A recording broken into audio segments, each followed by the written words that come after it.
We would like to welcome you all early birds at this first morning session of the EDDs on inequalities. It's my pleasure to welcome you at a high-level panel on addressing inequalities with the EU-backed and private investment. Probably you all know me, but for those who don't, my name is Marita Jager. I'm Deputy Director General in DG DevCo. And I'm honored to be joined here with such a distinguished panel that I will present in a second. But let me first start to thank two co-organizers of this event, Ebrd and Edfi, for their hard work and cooperation. Let me just try to set the scene very shortly. First of all, I am really honored to be joined here by Christian Danielsen, the Director General of DG NEAR, Neighborhood and Enlargement Negotiations at the European Commission. After his keynote speech, we will hear from 5 other panelists who are with us. And finally, we will open the session to questions and reactions from the audience. Next will be the Pierre and Bruno, who will have their speeches, and we are very fortunate to have other 3 speakers, but more than that, I am extremely happy to have such a gender-balanced panel today, and that we will do the gender, I would say, equalities interventions. So, but before I give the floor to Christian, allow me to say a few words about the topic today. We are all aware of the problem of inequalities. The global picture of inequalities is more than dark. One recent report found that in 2018, just 26 people owned the same amount of wealth as the bottom 50 of the world's population, almost 4 billion people. It's our task, and we need to act. We need to act now and quickly with the public and private investments. It's our role and it's our obligation. We need to invest in economy, in economic growth and creations of jobs in our partner countries, and we need to allow our partner countries and their business to have access to finance and financial inclusion. You all know our flagship, the EU External Investment Plan, where we try to de-risk the investment. And it's, I would say, the role model cooperation between the services of the Commission. There is a really silos-breaking, I would say, exercise between DG NEAR and DG DevCo. And it's a really, I would say, example of excellent cooperation, also with the IFIs and with the private sector. But let me allow Christian to explain all that and ask him to do the keynote speech. I think I go to the... Please. Now see how it works with 3 microphones. Thank you very much, Marietta. And it's really a great pleasure to be here today for this panel, which is very pertinent and very timely. I think this topic of inequality goes to the heart of what we are doing in the field of external action more generally. And it is clear that this is so important today and with the challenges that we have in front of us. And let's be clear, the challenges are substantial and they will not go away. Migration, the issue of conflicts, the issue of, I would say also, demography being quite a bit of a challenge, and of course the whole issue of climate change. So the sheer size of these challenges, there is a need to maximize the effectiveness, to see to that we can do the utmost with the resources and with the instruments and with the policies that we have to our disposal. And we need to see, and that's something that is new and perhaps a change over the last couple of years. I remember when I was on development days the first time, which is a fairly long time ago, 10 years ago, I think we were then discussing very much how do we do more efficiently development assistance. Today, we are discussing inequality with a panel which represent to a large extent interests which goes far beyond development assistance. And I think that's a sign of the direction that we are going. And that has directly linked to the fact that we need to get all actors, public and private, together to ensure that we can address the issue of inequalities. If we don't do that, there will be tensions. If we don't do that, there will be tensions that goes beyond tensions. And as I would argue that very much what we see of conflicts has to do with inequalities. And that is why I'm particularly glad to address the panel today. And what I thought doing is to address two issues. Firstly, the involvement of private sector and how the investment capacity and their investment capacity should be a crucial part of any development policy, if we can use that term, of the future. And the second is that I would like to look into also how to issue of structural gaps can be addressed in that context. So let me start with the issue of the private investment. I think it's a question of volume. One of the issues why it's so important to get the private sector involvement. But the other is also when it comes to the issue of getting a sustainable economic development, because it's clear that for that kind of development, the private sector will be the driving force. So it is the private sector that can provide jobs and that are able to retain the growing population of developing countries in Africa or Asia, in the country where they are born, rather than to migrate and thereby reduce the migration flows in the future. While saying that, I would like to underline that migration is going to be with us in the future, and migration is not primarily something which is negative. It's something normal for the human race, in fact, the human species. We have done it all over history, and we will continue to do it in the future. But we need to see to that it works in such a way that it is to the benefit of the individual concerned, but also of the country where they come from and to the country where they are going. And it's also by bringing in the private sector that we can see to that we can address issues relating to climate change adaptation and to mitigate the other kind of challenges and I mentioned. And it's also private sector that will see to that we can go and have a really address the issue of structural, the issue of seeing to that we get a new approach and decisively engaging in addressing these issues. And what we have done, and Marietta mentioned to it, is a new instrument that we put in place in order to help in this context. And that is the external investments plan. And we have included in that plan the new EU guarantee to de-risk private sector investment in this EU neighborhood and in Africa primarily.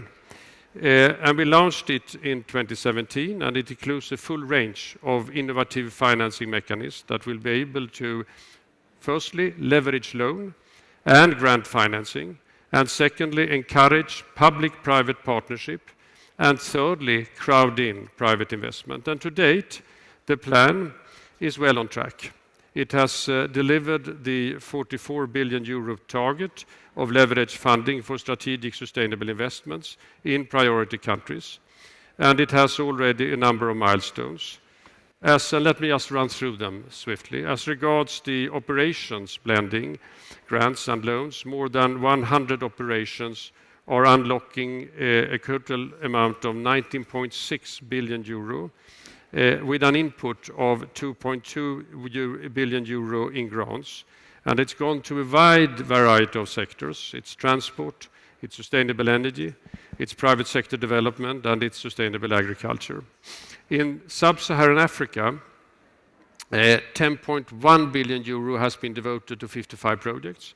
And in the neighborhood, approximately 9.5 billion euro in 43 projects, out of which 5.2 billion in North Africa. You will probably find all those figures in information leaflets that are around in this room.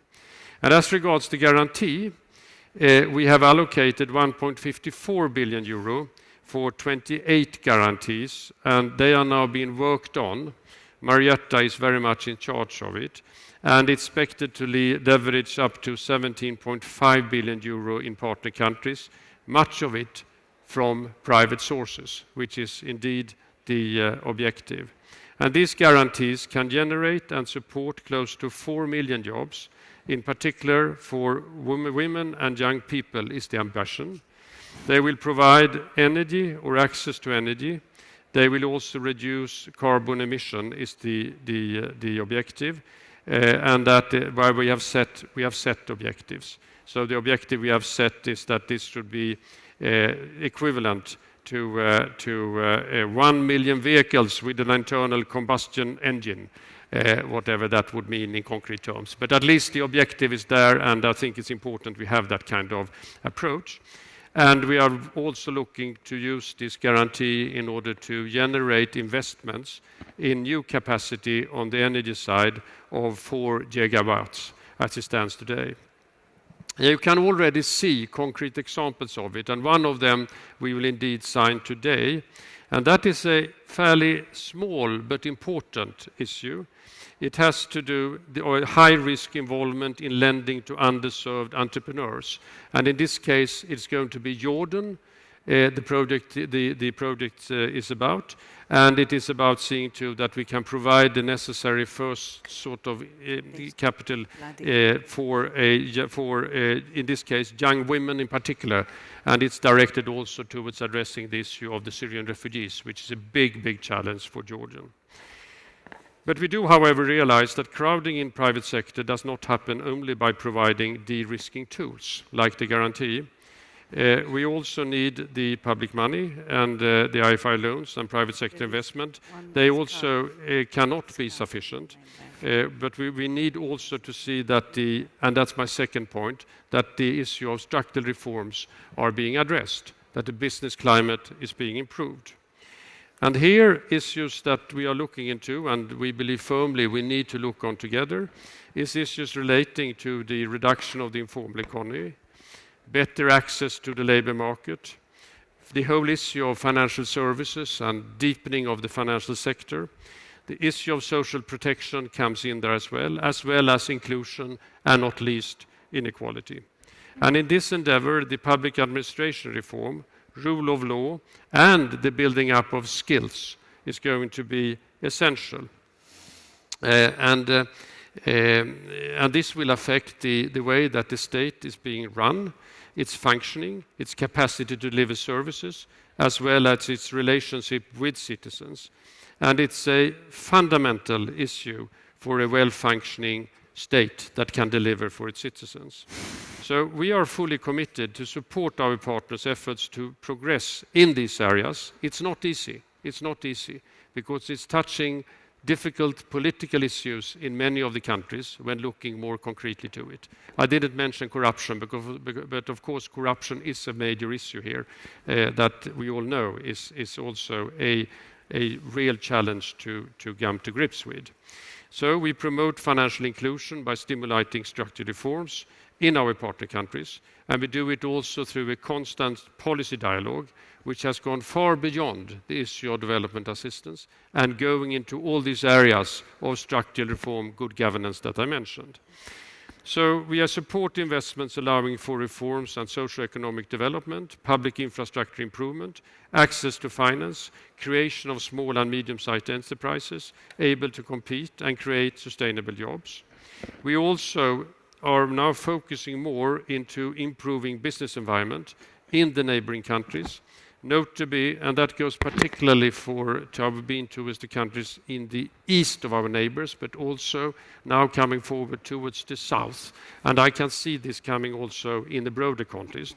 And we do it through specific structural reform facility, which we have worked up with, in fact, Pierre's institution, and also through economic reform programs with the West Balkans and Turkey, and through the third pillar of the external investment plan, which is very much about this. So all of that is being done together.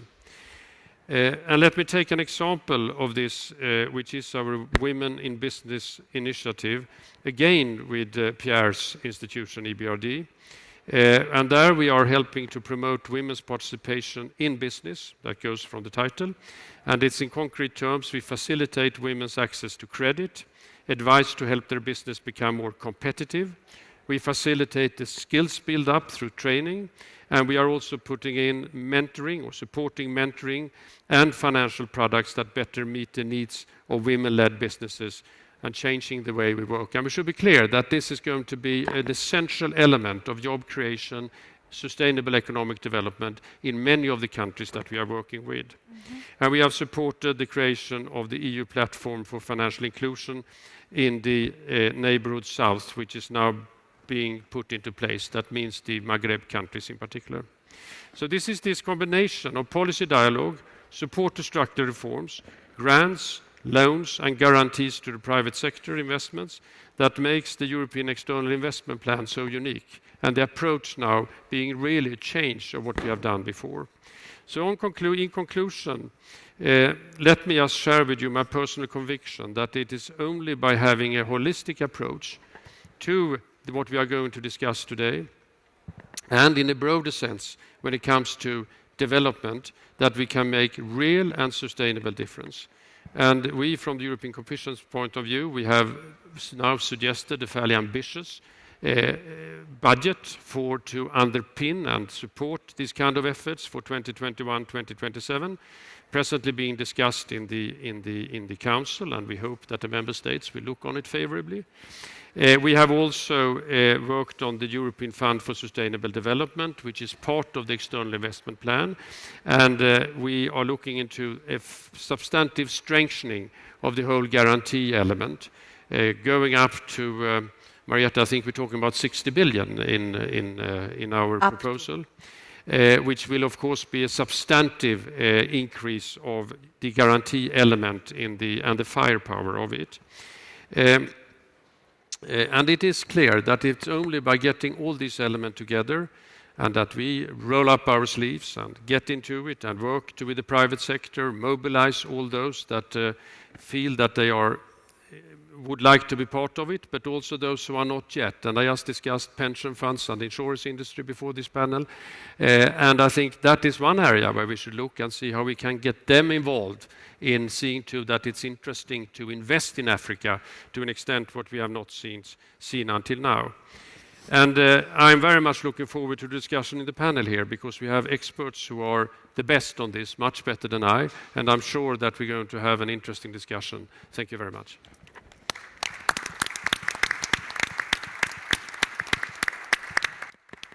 Thank you very much, Christian. Thank you for introducing words, for your really inspiring speech. And now let me and flattering me, of course. And now let me turn to my panel discussion. And we will try to answer the questions.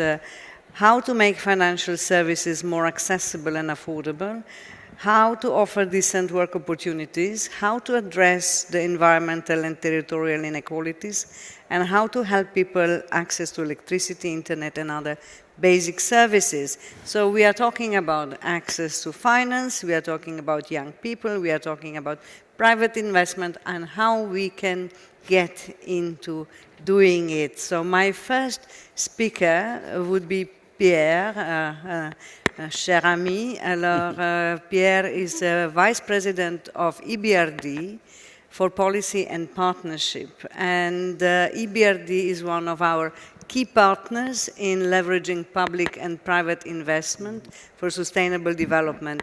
It's always a pleasure to work with them, and you are in charge of mobilization and management of donor funds. So I would like to ask you, especially having in mind your partnership also with DG that Christian mentioned, and your experiences in implementing, for example, support to women businesses across many countries, for example, from Moldova to Morocco. What are 2 or 3 main ways in which the program that you are supporting women is working? And what is the main lesson you learned so far about investing in the women's-led business? That we would be extremely happy to hear from you.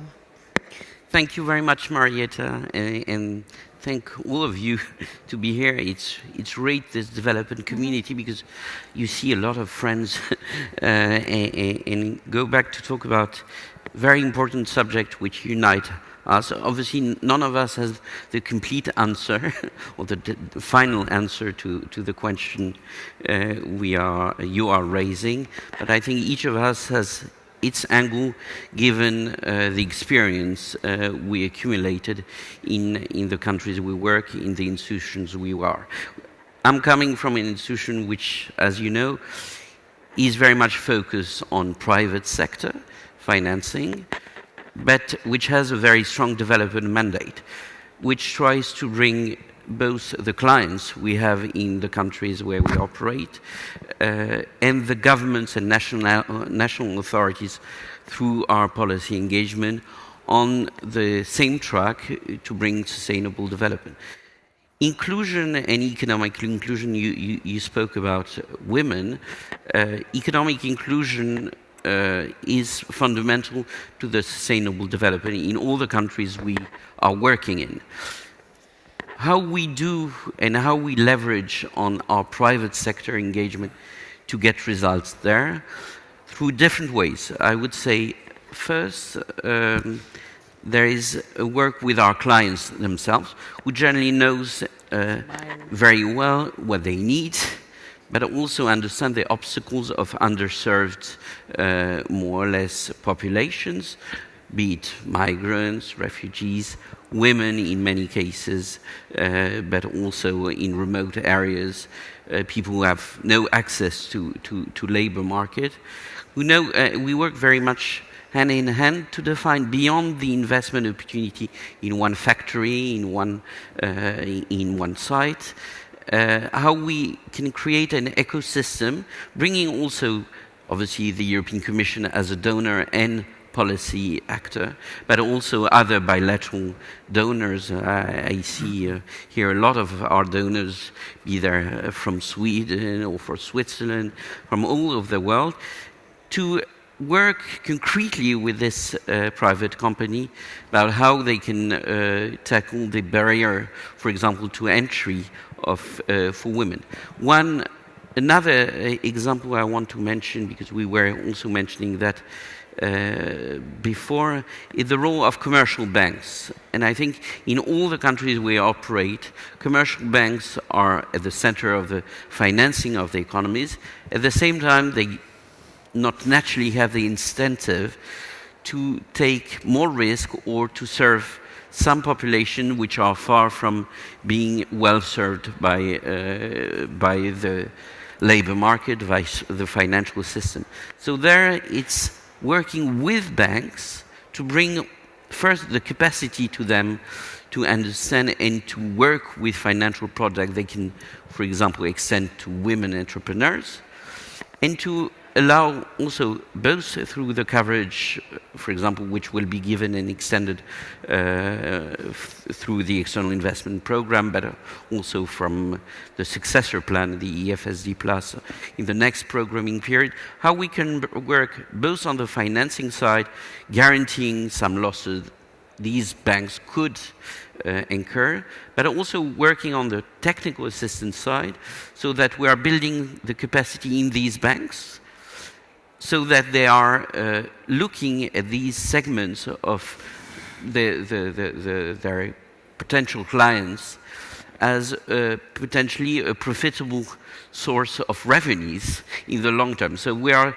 more or less supporting these institutions so that in the intermediate period where they don't want the risk, if they were alone and at the end they will take it on their own balance sheet, we are supporting this period in a proper way. And this is a fundamental issue in all the countries we operate, in Eastern Partnership, in North Africa, and probably we'll have, in the course of discussion, opportunity to go back to examples which are also very telling. Thank you very much. Merci beaucoup.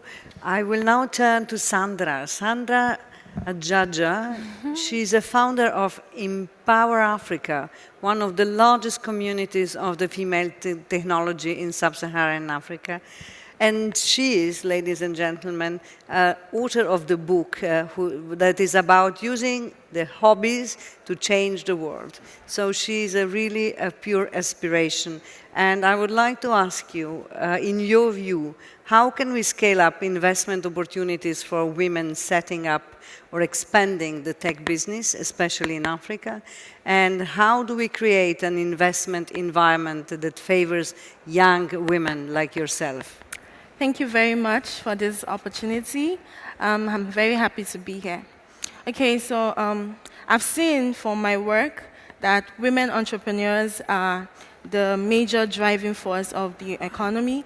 We've seen that there've been a lot of entrepreneurial activity that's been going on in the continent, and women have been in the forefront of this change.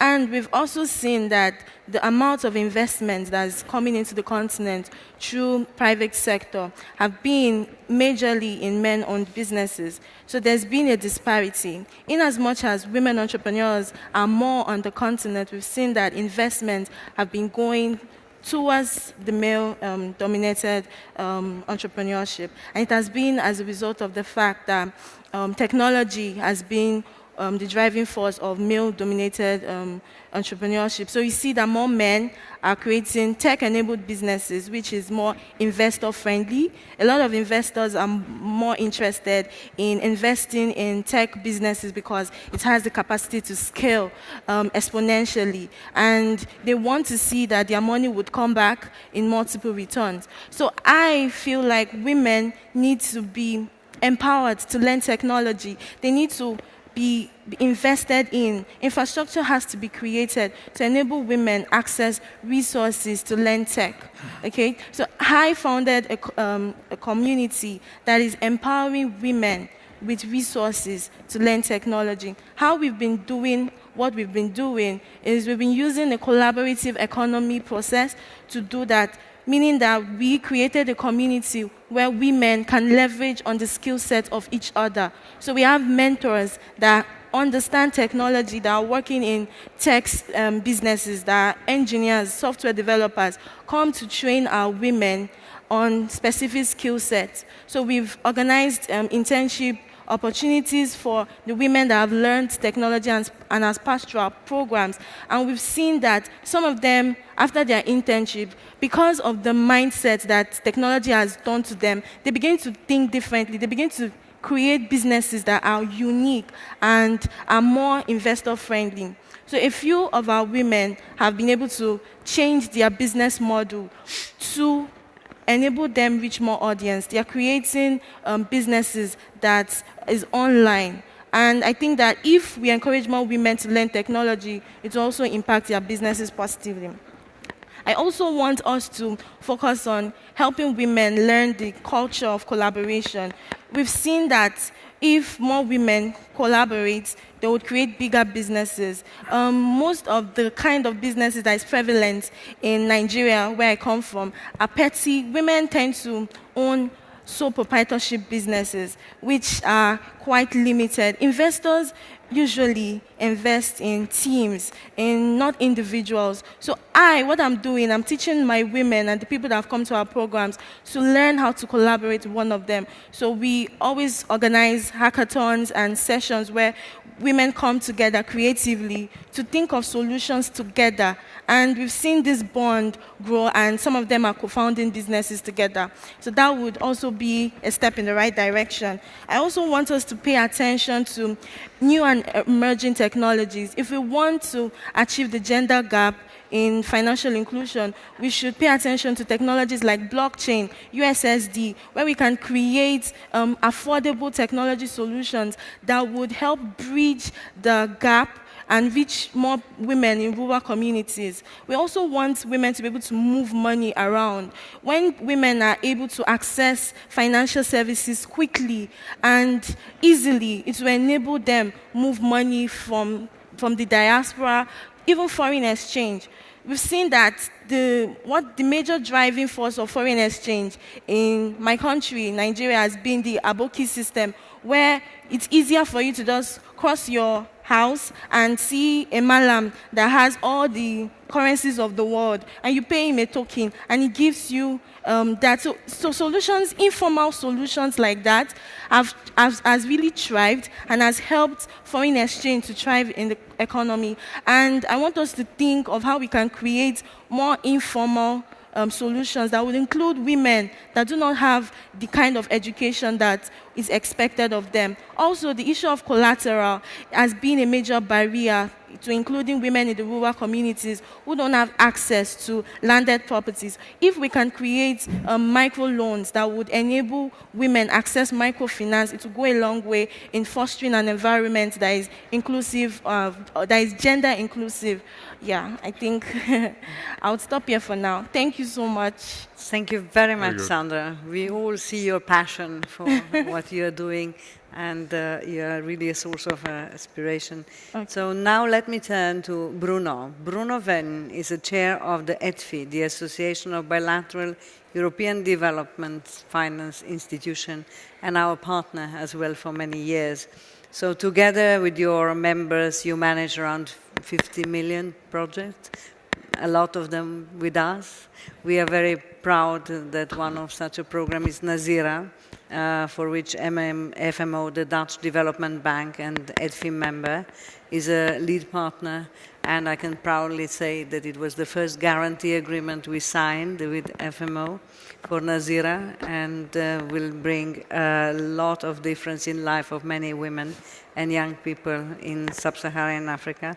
So would you please give us 2 or 3 ways in which your financial inclusion programs work, and how do you expect Nazira in particular to help to tackle inequalities? Thank you, Bruno. The floor is yours. Yeah, Marita, thank you very much. And first of all, I would like to thank you for having invited EDFI to co-organize this very important meeting.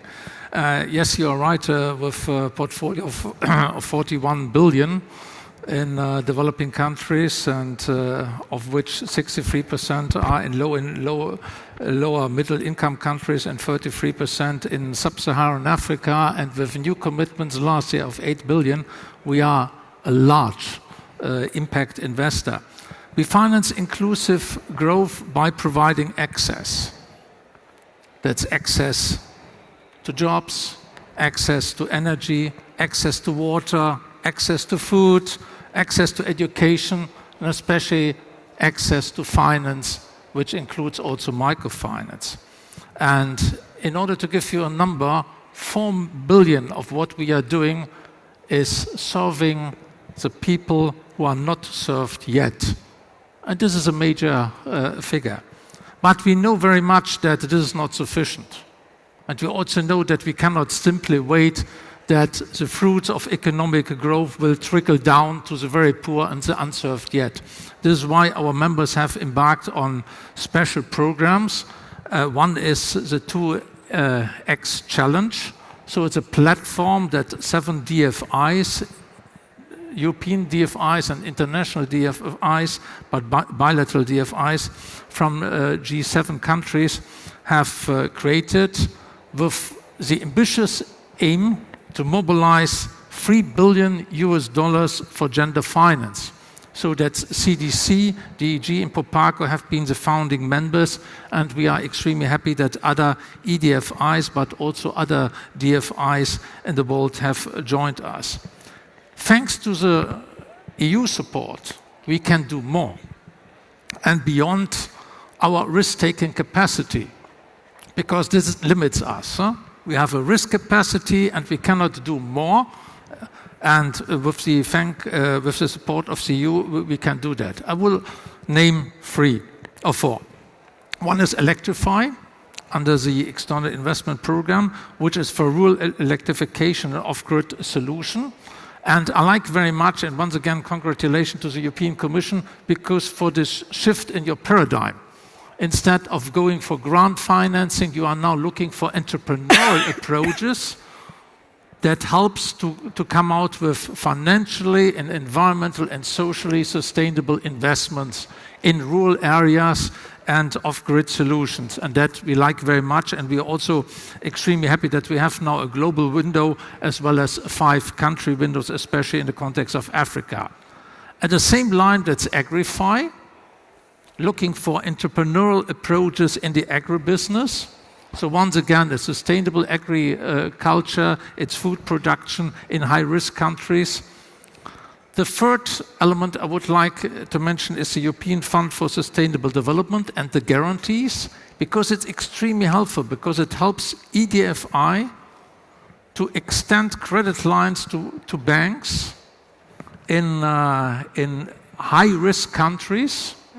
And at the same time, Christian, to add to your comments, it helps to unlock domestic resources that are available, which is also part of the external investment program under the third pillar. And the fourth is then the Zanera project, where after the session there will be the signing. I think Nazira is extremely important because with the help of the guarantees of the Commission, our member institution FMO is able to provide a partial risk guarantee to a bank in Jordan that helps them to lend to refugees coming from Syria. Because for obvious reason for a bank, why they should provide loans to refugees who have a temporary status in Jordan and do not have a track record, they do not have collaterals, etc., etc. So it is a high-risk business for them. So the partial risk guarantee helps that very much. And I like also very much that it comes with a technical assistance, because as Pierre rightly pointed out, also we have then to help the banks involved to first of all better understand the risk. And that's also related very much to the risk management people, that they understand there is a business case if you have the right credit technology to address that.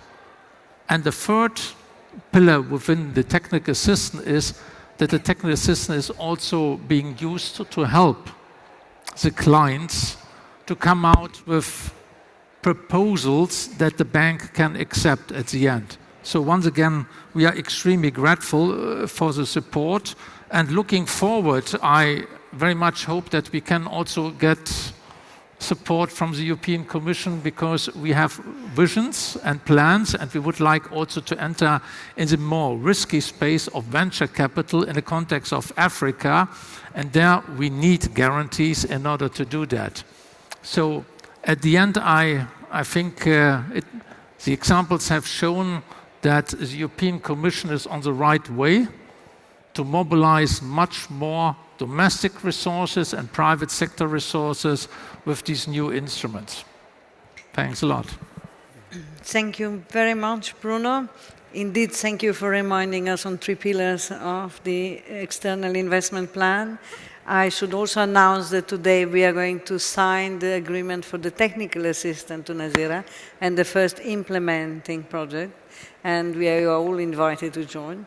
And of course, we are always very open to all innovative solutions, including innovative financing, and let's discuss and be happy to look into the venture capital in the future as well. But now I go to next speaker, my dear friend Mary Allen Iskandarian, of course. She's a president and CEO of Women's World Banking. This is a non-profit organization which gives low-income women access to financial tools and ensure that they need to achieve security and prosperity. And we are very proud and honored to cooperate with you. And I would like to ask you, how do you see the current state of play of women access to business loans and financial services, especially in the development world? And what we can do more collectively in order to change the situation. Wonderful. Thank you so much, Marietta. And thank you very much to the European Commission, Ebrd, EDFI, for inviting me to join this panel this morning, because I guess, unfortunately, it's very appropriate to include the subject of women's access to finance in any discussion of inequality. Because today, we live in a world where nearly 1 billion women still do not have access to a bank account, and hundreds of millions more are vastly underserved by the financial system. And while the gap between men's and women's account ownership in developing countries is on average 9%, which doesn't sound too terrible, that number actually masks gender gaps that are as much as 3 times higher in countries like Pakistan or Bangladesh. And what's particularly worrying about the disparity in those countries is as they made a push towards financial inclusion with digital financial services, which I think we all are very excited and see as the panacea for financial inclusion, it's exacerbated the gaps in those countries and really run the risk of leaving women behind. And so while every country has its own social customs and norms that you have to take into consideration, when my organization, Women's World Banking, examined the market dynamics in countries where over 55% of the unbanked women in the world lived, we found that the barriers women face were really remarkably consistent. We found that women, to a much greater degree than men, lack appropriate identification to simply even open an account. They have lower levels of financial and, as you said, digital literacy that would enable them to understand and use different and diverse financial products. And of critical importance, they have much lower mobile phone ownership than men. But financial service providers don't make it any easier. A shockingly high number of banks and other financial service providers still lack gender disaggregated data that would allow them to better engage with their women clients and even understand what their needs are. There's an overall lack of awareness of the very strong business case that exists for serving women clients. And government and regulatory barriers exist as well.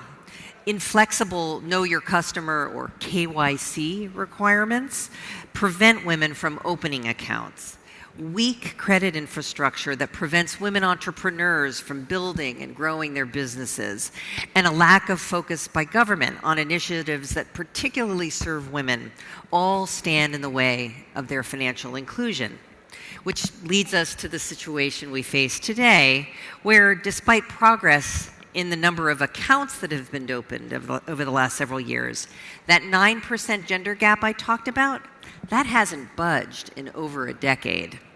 And those low-income women that have access to accounts don't seem to find them particularly relevant to their lives, because we see account dormancy over 50% in many, women's account dormancy in many markets that we're working in.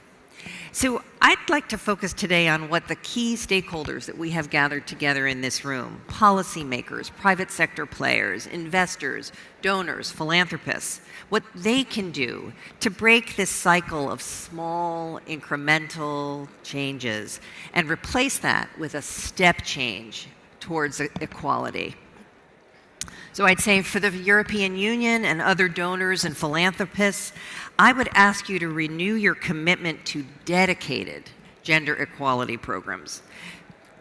Just as one example, DAC funding consistently falls below $5 billion per year in this area. That's only 4% of bilateral aid.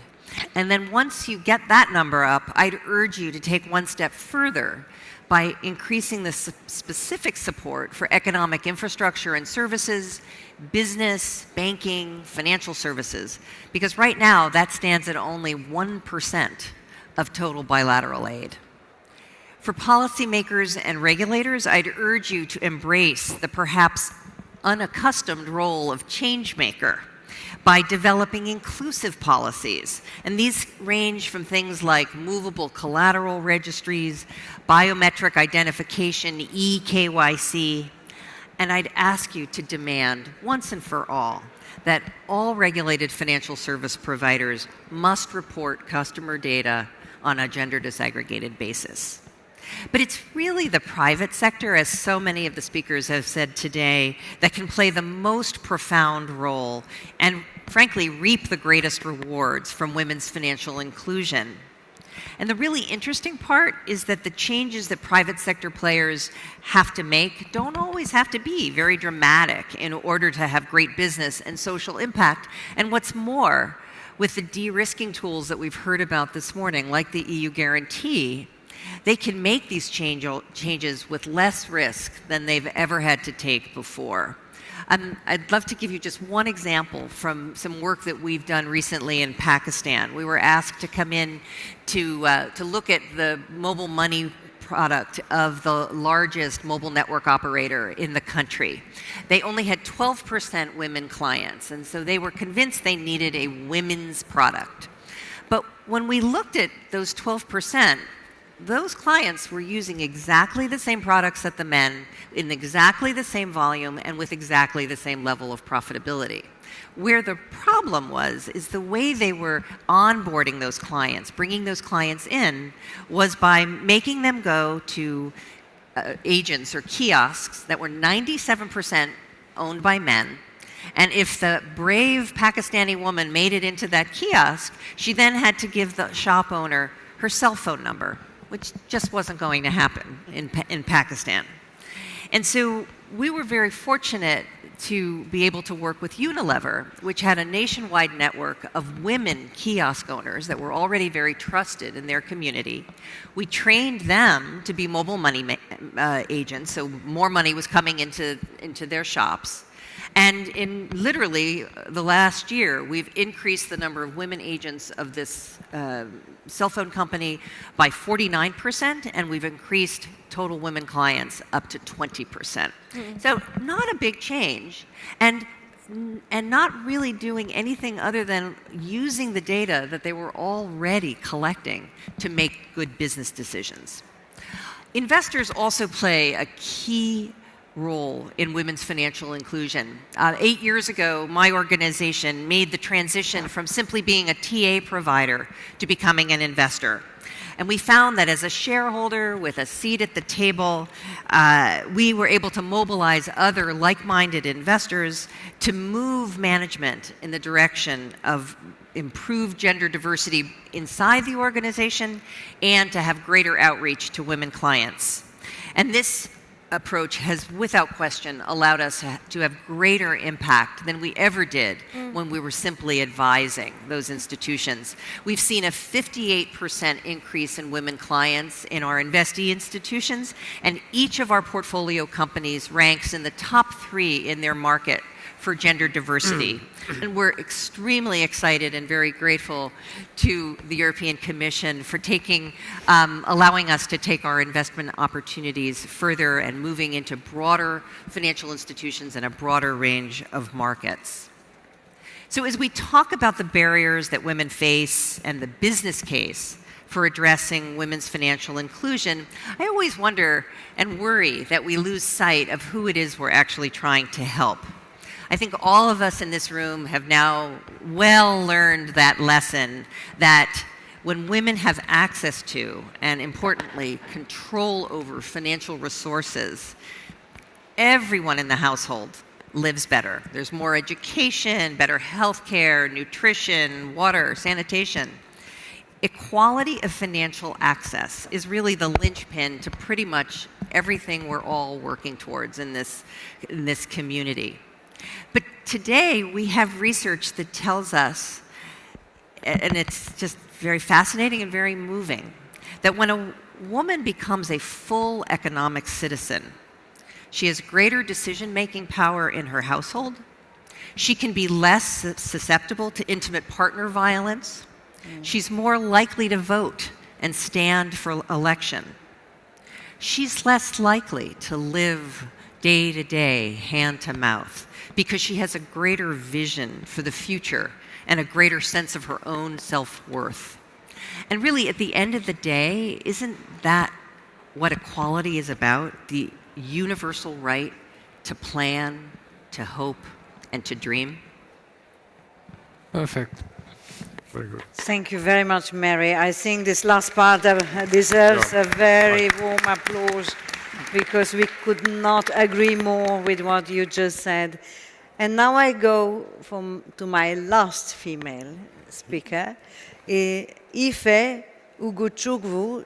She runs the day-to-day business in the Tony Elemelu Foundation, and who could know better the challenges, how to access the finance and how to bring money to women that they needed for empowerment that Mary just mentioned.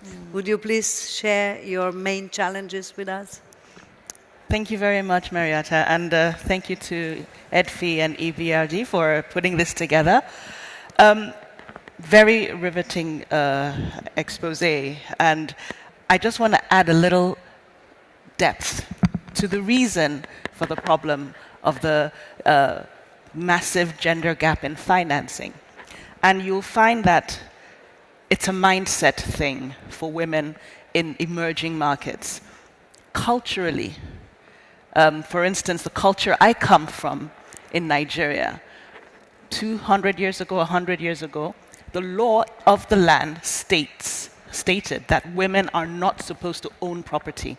And so you found that in Africa, in the traditional African setting, that women were the workers, but they were never the owners of property.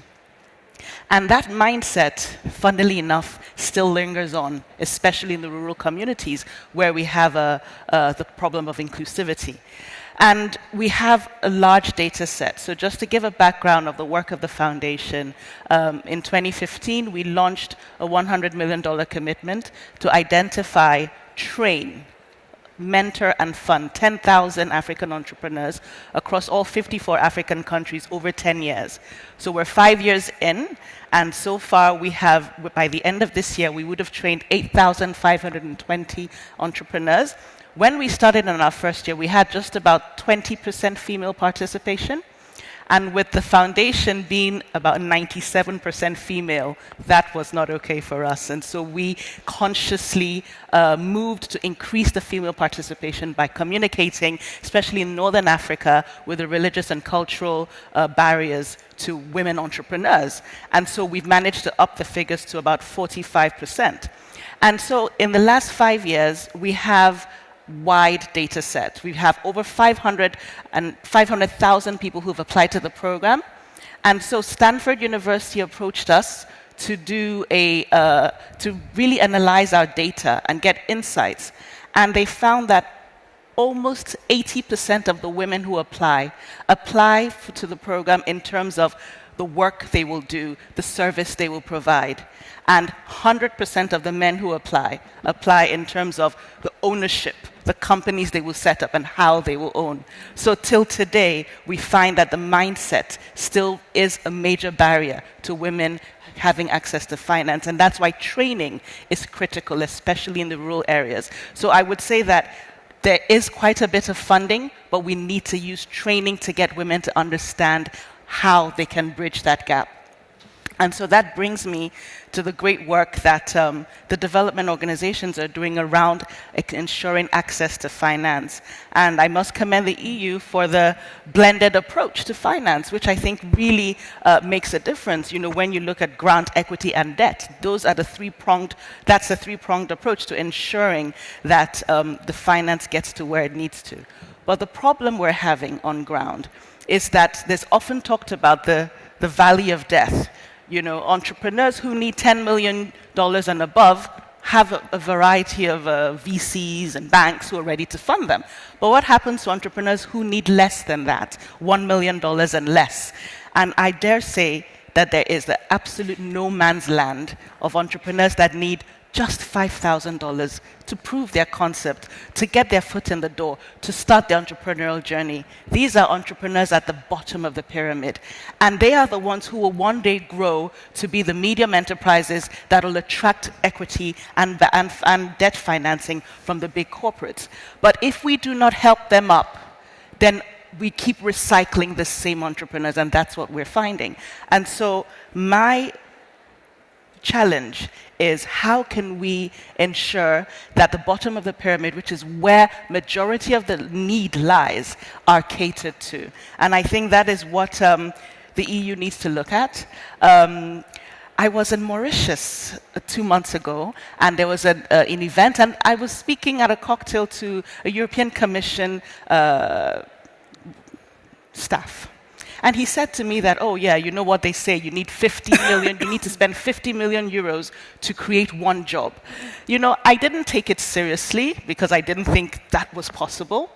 And yesterday, when the president of the European Parliament was speaking, he said, you know, about the great plans for the next cycle of financing and how there will be mobilized 50 billion euros to leverage another 500 billion euros to create thousands of jobs. And that hit me, that, oh my goodness, maybe he was right. Maybe it does take 50 million euros to create one job. And that is not our experience at the Tony Elumelu Foundation. We train our entrepreneurs, and because we believe training and funding are two sides of the same coin, we ensure that each of them get a flat seed capital of $5,000. And from our monitoring and evaluation, we found that each entrepreneur, at the barest minimum, creates 5 additional jobs. We have one of our earliest recipients and beneficiaries at the EDD, and the company is called WeCyclers. They, since they received the $5,000 seed capital as a startup, have created 200 jobs. And so that tells you that if you apply 50 billion euros to a program such as ours, you would actually create 100 million jobs. And so I think that the bottom of the pyramid is where we need to focus a lot of our efforts and a lot of our funding, because that is what will give us the exponential growth we need to ensure that the burgeoning youth population will have the jobs they need, so that it is not the world's greatest catastrophe in 50 years, but the world's greatest opportunity. Thank you. Thank you very much.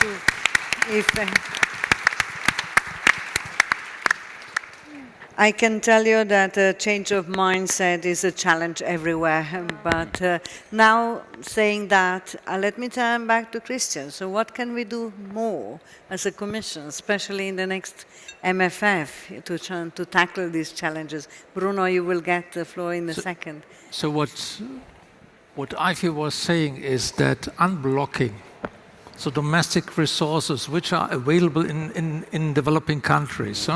So by helping banks to better understand that there is a large number of clients which is not yet served because they feel that the risks are too high, that the costs are too high. So this is why, once again, I would like to underline that these guarantees by the European Commission are extremely helpful, because it allows us as EDFI members to provide our partner banks with partial risk guarantee. And the basic idea behind that is that during this program, they better understand the businesses, they better understand, yes, there are risks, but the risks are not so high as being perceived, and at the same time that the risk can be managed.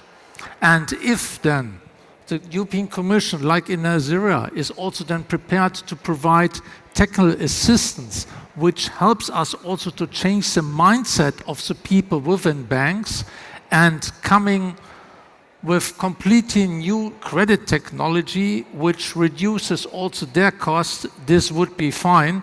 So once again, the issue is that there is no need to bring much more money from Europe to Africa, no, helping to unlock the domestic resources that are available. I fully agree, Bruno. Change of the banking practices are absolutely needed. Technical assistance will be granted for that.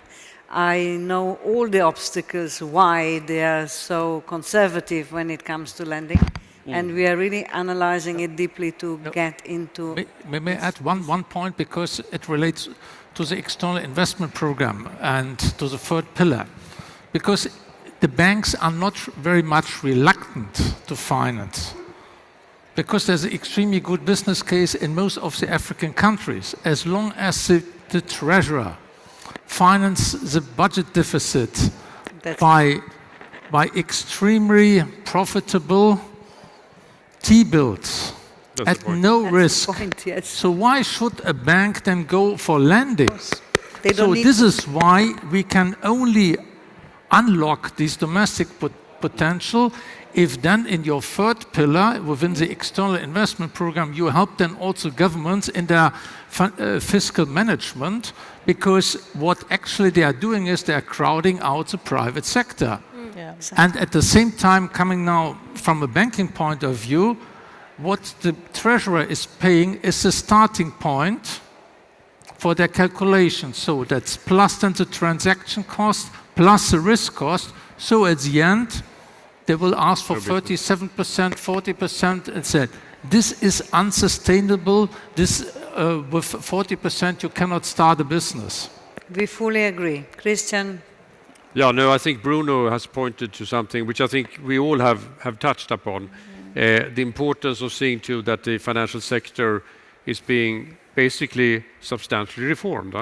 Yeah. And where the whole habit of how to save and what the bank should do with those who are the domestic resources that are being saved. Because if you look at the savings ratio in Africa, it's not bad.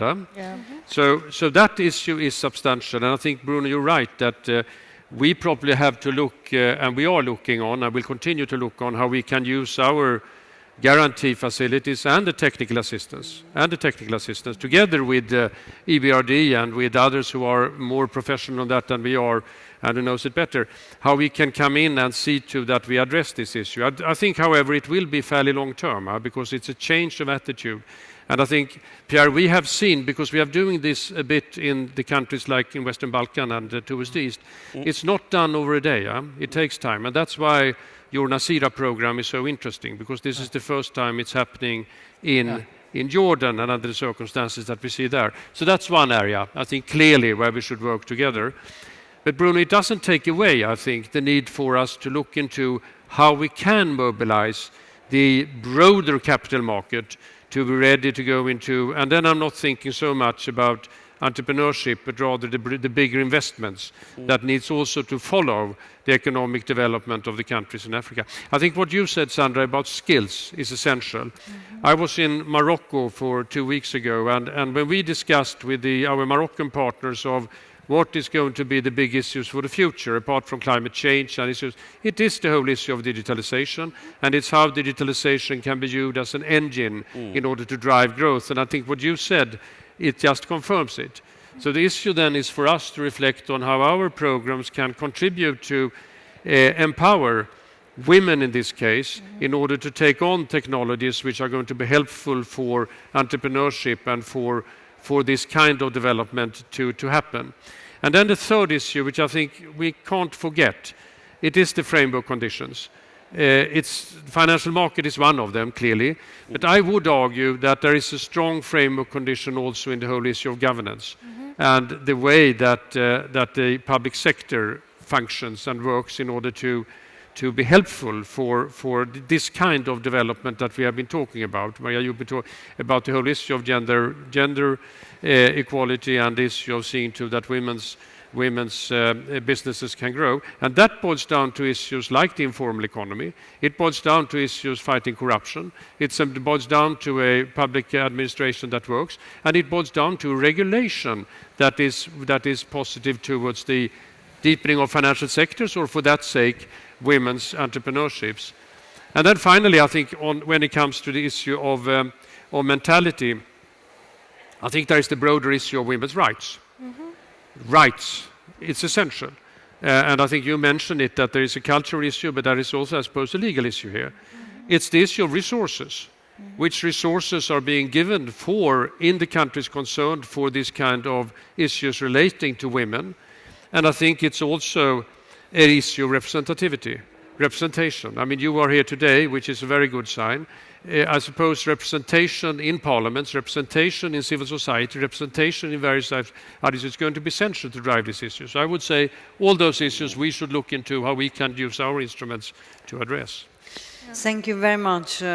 Ladies and gentlemen, I was very bad in keeping the time. So we are going to see now a very short 2 videos about 2 young entrepreneurs from Georgia and Ukraine and how they profited from our system. They will be very, very short, and then I will allow you to ask all the questions that you may have. Please. Vadze from Georgia. I represent company GRC, which produce construction materials and substitute imports.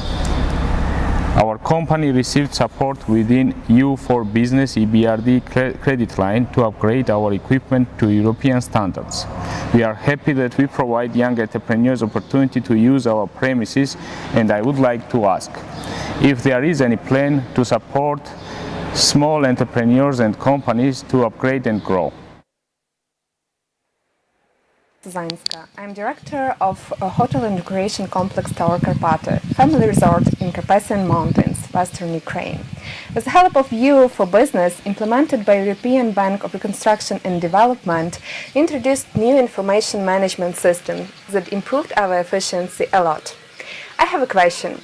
Being the best green resort in Europe for the last 3 years, we do a lot of efforts to be environmentally friendly and socially responsible and to preserve our natural resources that we have. Do you have some programs that you plan to implement in Ukraine to share your valuable experience in that field with Ukrainian society and Ukrainian businesses? Thank you. Excellent. We should reply to those questions, but maybe we do that in writing. So we take our time for the questions from the audience. It's your 5 minutes, ladies and gentlemen. Who is going first? Please, the lady over there.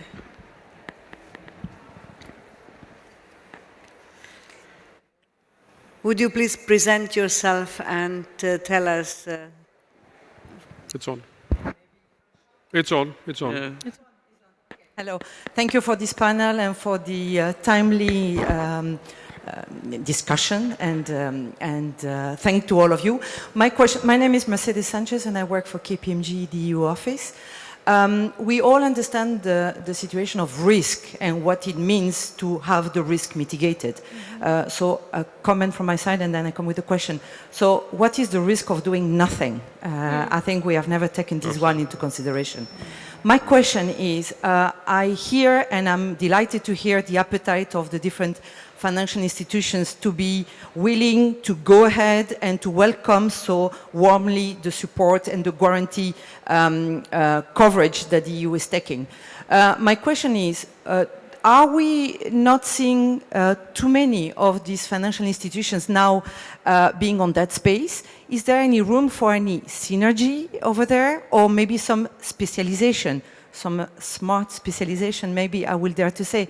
I'm hearing EBRD, welcoming them. I'm hearing EU. I'm hearing others, financing institutions being present. Are we not crowding out this space to be really efficient and to give them really the wings to make an impact? Thank you.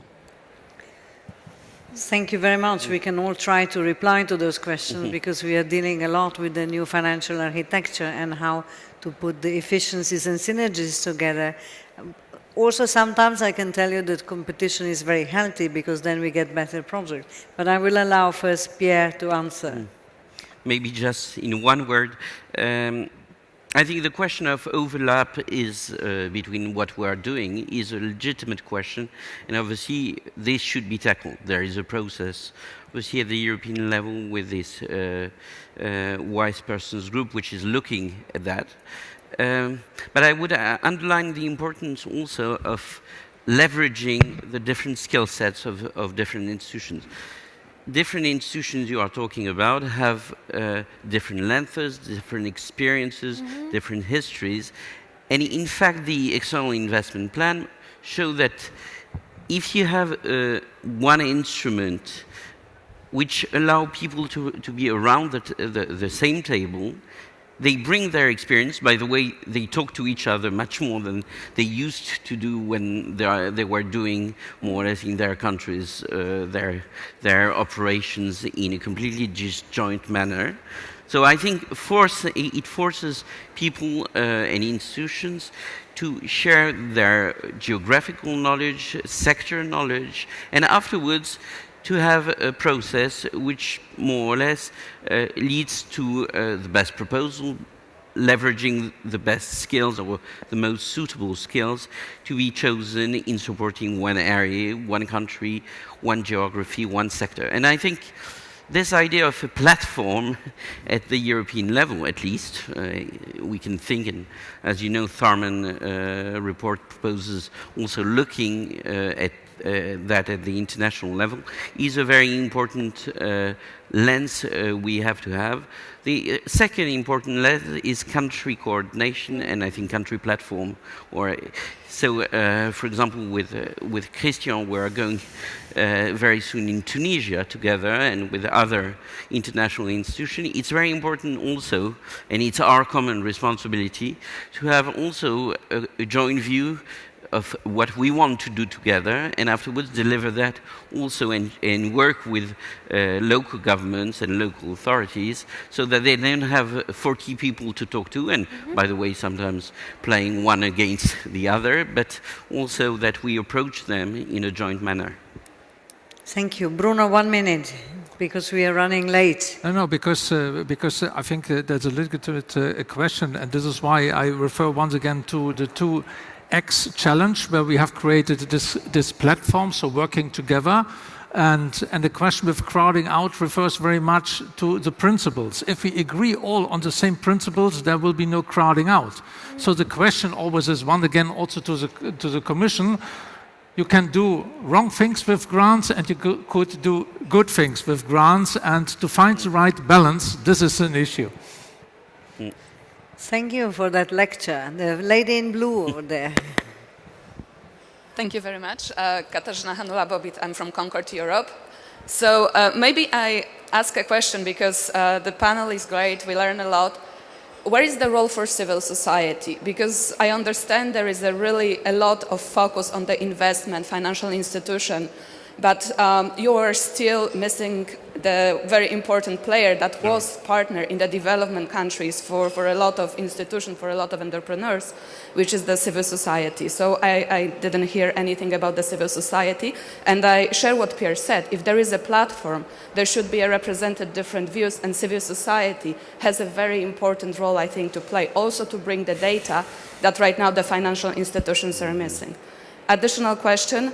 Do you consider the development effectiveness principle? Because it was also not mentioned in any of your speeches. Thank you. Thank you for the question. The role of civil society is huge, and Christian will tell you. I think it's a very important question, and forgive us for not mentioning civil society. It's completely, at least in the area where I'm working, and the same is true for where you are working, Marietta, very much in the center of it. It's in the governance issue, the whole issue of governance, where it comes civil society as a very, very important element. It is in the dialogue when it comes to discussing what and how and when, and it is in the implementation, where civil society plays an immense role in order to put things into place and get projects underway. So in all these areas, and it's here, centrally, in a dialogue with civil societies, geographically we do it, East, Balkan and South, and I'm sure you do similar when it comes to the areas which you are covering. So be sure civil society will continue to play an immensely important role, and we will see to that it is in the forefront in the activities we are working on. And I know where you are heading, because when we are talking up to 60 billion of guarantee and innovative financing, etc., I mean, everyone is looking at the whole ODA, and you should understand that the guarantee is normally provisioned. So we have a provisions of 9% or 50%, so we are talking about much less. We will see the final results of negotiations in the Parliament and the Council, but up to 60 billion of provisioning would be more or less around 10 to 12 billion of real investment. So just to keep you in the loop that we are not talking about taking from the civil society in other parts that we are doing. Excellent. Yes, Bruno.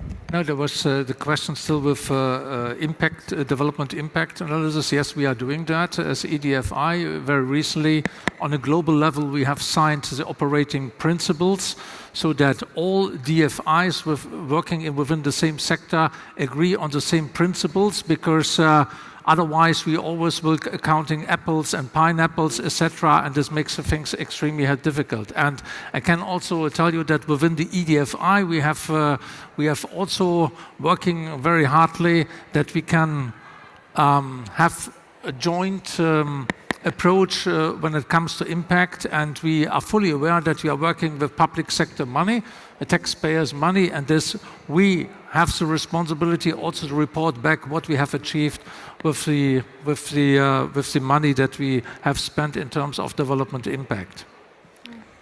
Thank you very much. I will allow the last question, and then unfortunately we will need to conclude today's panel. Hello, good morning. Hello. Hello, good morning. My name is Ana Enche from the Ministry of Foreign Affairs in Spain. My question is around the guarantees. How would you guarantee that with this guarantee is used, or the one who's benefit from the guarantee is the final beneficiaries and is the population, and the guarantees are not used to make healthier the balance sheet balances of DFIs?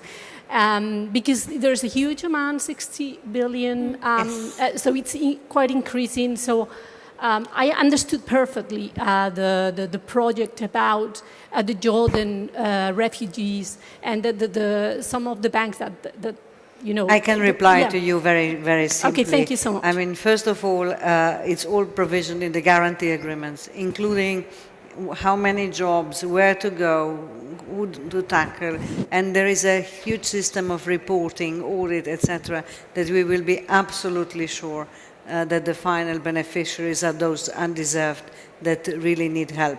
I can go, into details bilaterally because we need to close this panel, but I would like to thank all the panelists. Thank you for your input. Thank you for your insight. You have seen the huge scale of the task ahead of us.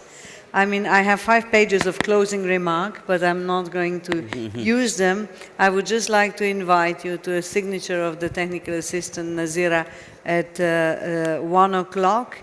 And at the same time, we will do the presentation of operational report of external investment plan, where you will have opportunity to ask more questions. And having said that, let me thank you all. Thank you to panelists, Christian, Mary, Bruno, Pierre, Aoife, Sandra, for your contribution, participation, and I wish you a very nice day. Thank you. Many thanks. Thank you.